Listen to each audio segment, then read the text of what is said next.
आदर्श पिता रामा नामदेव माऊलकर. माणूस म्हणतो नावात काय आहे, पण नावातच सर्व काय आहे. बघा ना, नाव काय, राम, नामदेव आणि माऊलकर. नावातच सर्व काय आहे ना.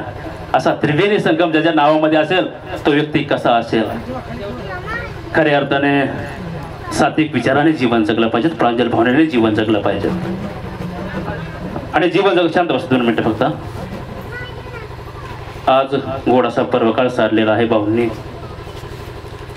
खऱ्या अर्थाने माणूस किती दिवस जगला याही पेक्षा तो कसा जगला हे खूप महत्वाचं आहे. तुका म्हणे मरणीची सरे, उत्तम चिवरे कीर्ती मागे. माणसाची कीर्ती अमर राहिली पाहिजे. माणूस 100 वर्ष काय 200 वर्ष जगन, पण जर समाजाच्या कामाला येत नसेल तर काय उपयोग आहे का. आता आमच्या तळवडून बरेचसे आमचे वारकरी आलेले आहेत.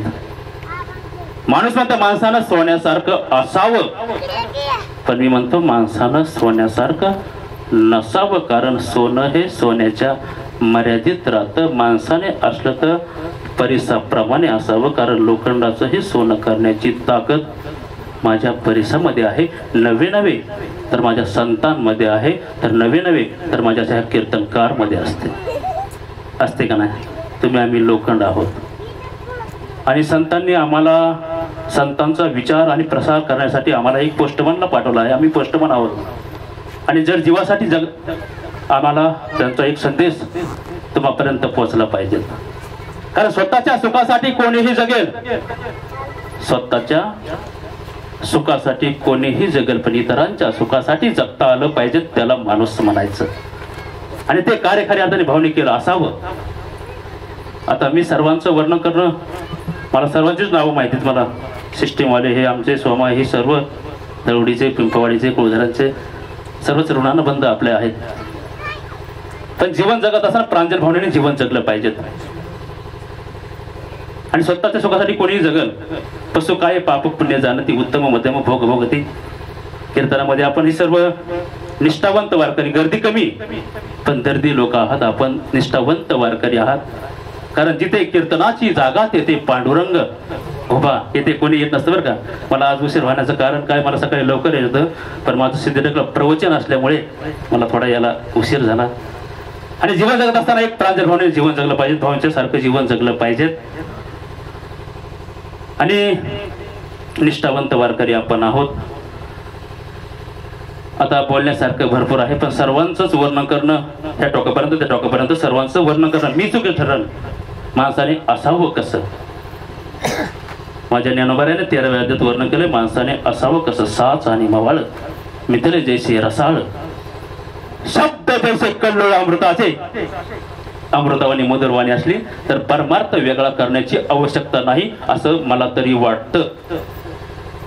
सकळ तीर्थाचे दुरे जे का माता पितरे, आई वडील केवळ काशी आणि तेनेनं जावे तीर्थाशी. कुठे जायची आवश्यकता नाही. आपले आई वडील दैवत आहेत, त्यांना जिवंतपणे आपण विचारलं पाहिजे. हे श्राद्ध खऱ्या अर्थाने कसं केलं पाहिजे, श्रद्धेने केलं पाहिजे.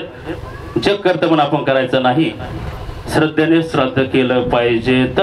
कारण जिवंतपणे आपल्या वडिलांची सेवा केली पाहिजे. कारण जिवंतपणे, मी सकाळी सांगितलं, जिवंतपणे करतात त्याला दर्शन म्हणतात, आणि गेल्यानंतर करतात ती प्रदर्शन आहे. जगाला दाखवायला नाही का. सुनबाई मग लाडू घेऊन येणार फोटोला. जिवंतपणे पुसले नाही, मेल्यावरती रडती कशाला. जिवंतपणे आपल्या आई वडिलांचा सांभाळ करा. असो, अधिकचा वेळ मी घेणार नाही, कारण माझ्या माता भगिनी सर्व होणात उभी आहेत ना, त्याच्यामुळे मी अधिकचा वेळ घेणार नाही. ज्यांना कोणाला आदरांजली व्हायची असेल त्यांनी कृपया असो. आणि भाऊंना स्वर्गामध्ये चांगल्या ठिकाणी जागा निश्चित आता भेटली. आपण फुलं टाकली मगाशी तुमच्या सर्वांच्या उपस्थितीमध्ये.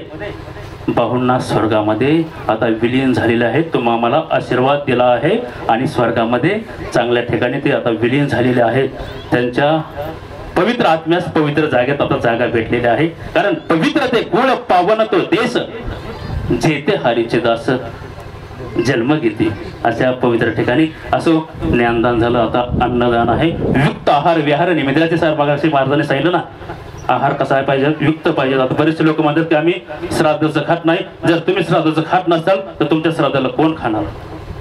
त्याच्यामुळे सर्वांना विनंती, सर्वांनी महाप्रसाद घ्यायचा आहे आणि जेवण केल्याशिवाय कुणी जाऊ नका अशी माळकर कुटुंबाची सर्वांना एक नम्रतेची विनंती.